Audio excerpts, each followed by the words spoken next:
এক জায়গায় দাঁড়িয়ে রয়েছি, ঠিক আছে। বেশ একটা মানে অন্যরকম লাগতো জিনিসটা।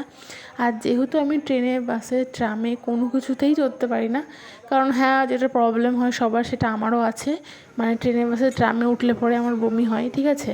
তো তার জন্য আমার খুব কমই হয় মানে এদিক ওদিকে দূরে কোথাও যাওয়া হয় না বললেই চলে। এটা আমার মারও আছে, আমারও আছে, ঠিক আছে। তো দুজনেরই সেম প্রবলেম, মানে আমরা ট্রেনে, বাসে, ট্রামে কোনো কিছুতেই উঠতে পারি না, এমনকি বাইকে উঠলেও আমার মাথা ঘোরায়, ঠিক আছে। তো তার জন্য আমাদের হয় না অনেক দূরে দূরে যাওয়া। কাছাকাছি এই পিসির বাড়ি আছে আমার, মেজো পিসির বাড়ি হচ্ছে গিয়ে ফুলিয়াতে, আর ছোটো পিসির বাড়ি তো জানোই আড়ংঘাটাতে। তো সেই জন্য একটু যাতায়াত করি আর কি, আদার্স কিছুই না। তো ট্রেনে দেখতে পাচ্ছ মোটামুটি লোকজন আছে, প্রায় ফাঁকাই। আর এই ট্রেনটাও কিন্তু নতুন ট্রেন, ঠিক আছে। তো যাই হোক, চলো এবার আমরা আস্তে আস্তে চলে যাই, গিয়ে সোজা একদম পিসির বাড়িতে গিয়ে তারপরে তোমাদের সঙ্গে আমার দেখা করছি, ঠিক আছে। চলো। A few moments later. ভাবলাম তোমাদের সঙ্গে পিসির বাড়িতে গিয়ে দেখা করবো, বাট এই যে গাড়িটা দেখো, মানে ইঞ্জিন গাড়ি মনে হচ্ছে। গাড়িটা কিন্তু এখানে দাঁড়িয়ে রয়েছে, মনে হয় এইদিকেও কোনো কাজ হচ্ছে স্টেশনে। এটা এখন ফুলিয়া স্টেশনে আমরা নামলাম, 11:17 বাজে।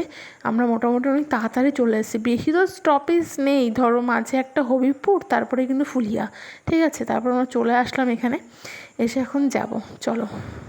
2000 years later. তো গাইজ আমরা কিন্তু চলে এসেছি পিসির বাড়িতে, দেখতে পাচ্ছ। তোমার একটা জিনিস, ইউনিক জিনিস দেখাই। আমরা এসে রেস্ট টেস্ট নিয়ে খাওয়া দাওয়া করে বসে আছি আপাতত। তোমার একটা জিনিস দেখাচ্ছি, এটা হচ্ছে আমাদের পিসির বাড়িতে হচ্ছে কাঁঠাল গাছটা আছে। তো ব্যাপারটা কি যে এইটুকু একটা গাছে এতগুলো কাঁঠাল হয়েছে, মানে ভাবনার বাইরে। আর একটা জিনিস তোমাদেরকে দেখাচ্ছি, দাঁড়াও। আর এই কাঁঠাল আমি এর আগেও খেয়েছি, যে ভীষণ মিষ্টি, ভীষণ। আর এই প্রথম দেখলাম যে গাছের গোড়ায়ও কাঁঠাল ধরে থাকে। আর এই হচ্ছে তুলসী মঞ্চটা, আর এই যে ওদের বাড়ির রাস্তা, আর এটা হচ্ছে ওদের বাড়ি, ঠিক আছে। তো এখানেই আমরা মাঝে মধ্যে আসি ঘুরতে ফিরতে। তো ফুলিয়া সবাই চেনো, মানে ম্যাক্সিমাম লোকজনই ফুলিয়া ঘাট বললেই সবাই চেনো, তো সেই ফুলিয়াতেই বাড়ি, আর ঘাটের খুব কাছাকাছিই বাড়ি পিসিদের। আর আজকে যেহেতু সারাদিন ধরে বৃষ্টি হচ্ছে, তাই জন্য বাইরে কোথাও তোমাকে দেখাতে পারলাম না, নাহলে পরে পিসির বাড়ির কাছাকাছি ঘাট আছে, ভেবেছিলাম ঘাটে যাব। আর এই দেখো গাছের গোড়ায় কাঁঠাল ধরে রয়েছে, ঠিক আছে। আর ওপরে তো আছেই প্রচুর কাঁঠাল, কিন্তু এটা একটা দেখে মনে হচ্ছে প্রচুর কাঁঠাল, কিন্তু কাঁঠালের ভেতরে কিন্তু রোয়াগুলো নেই, মানে হালকা আছে, অল্প অল্প রোয়া আছে, ঠিক আছে। তো অবশ্যই যাওয়ার সময় দুটো কাঁঠাল আমি নিয়ে যাব, বলেছি পিসিকে আগে থেকেই, ঠিক আছে, আগের থেকেই বলে রেখেছে। আর এই দেখো আমার মুখের অবস্থা, কী অবস্থা হয়ে গেছে, ঠিক আছে। তো আমি তো কাঁঠাল দেখে অবাক, গাইস, এত কাঁঠাল ধরেছে গাছে, তার বলার মতন না, ঠিক আছে। প্রচুর প্রচুর কাঁঠাল ধরেছে।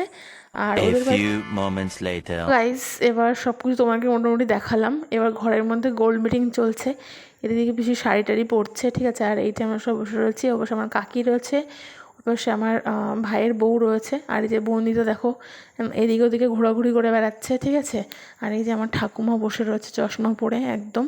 আর বন্দিতা কোনো কিছুতেই ধীর হচ্ছে না, মানে এসে যে কী করছে দেখো, সবার পিছনে লেগে বেড়াচ্ছে, ঠিক আছে। খুব বদমাইশি করেছে এবারও এসে। যাই হোক, এবার আমরা একটুখানি সাজুগুজু করে বেরোচ্ছি। আর এই যে দেখতে পাচ্ছ আমার পিসি এখন মানে শাড়িটা পরলো, ঠিক আছে। অ্যাকচুয়াল ও একটা কালার করার জন্য একটা হেনা মানে কালার এনে রেখেছিলো, ঠিক আছে।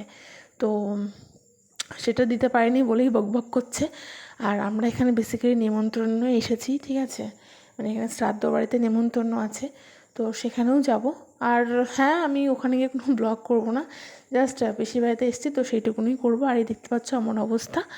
তো আজকে তো সারাদিন ভর বৃষ্টি পড়ছে। 2000 years later.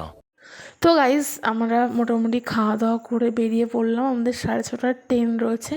হ্যাঁ, আবারও এগেন আমি স্টেশনে এসে তোমাদের সঙ্গে দেখা করছি, কারণ বললাম না বৃষ্টি মিষ্টি পড়ছে। আর মানে নিমন্ত্রণ বাড়ি বুঝতেই পারো কত ধরনের লোকজন আসে। তো আমি যেহেতু ওখানে কোনো ফুটেজ তোমাদেরকে দেখাবো না, সেই জন্যই আমি ওটা পুরো স্কিপ করে গেলাম। আর এই দেখো স্টেশনের পাশেই শ্রীকৃষ্ণ টকিজ, এটা হচ্ছে সিনেমা হল, আমি যতদূর জানি। এখন চলে কি না আমি জানি না, যদি কেউ ফুলিয়া থেকে আমার ভিডিওটা দেখে থাকো তাহলে কমেন্ট করে জানিও তোমাদের এই শ্রীকৃষ্ণ টকিজ সিনেমা হলটা চলে কি না। তো ফাইনালি ট্রেনে উঠে পড়েছি, ঠিক আছে। দেখতেই পাচ্ছ মোটামুটি বাইরে একদম মানে হালকা মেঘ করেছে আর সন্ধ্যা হয়ে আসছে, তো সেই জন্য আকাশটা নীল নীল টাইপের দেখাচ্ছিলো, বেশ সুন্দর লাগছিলো দেখতে।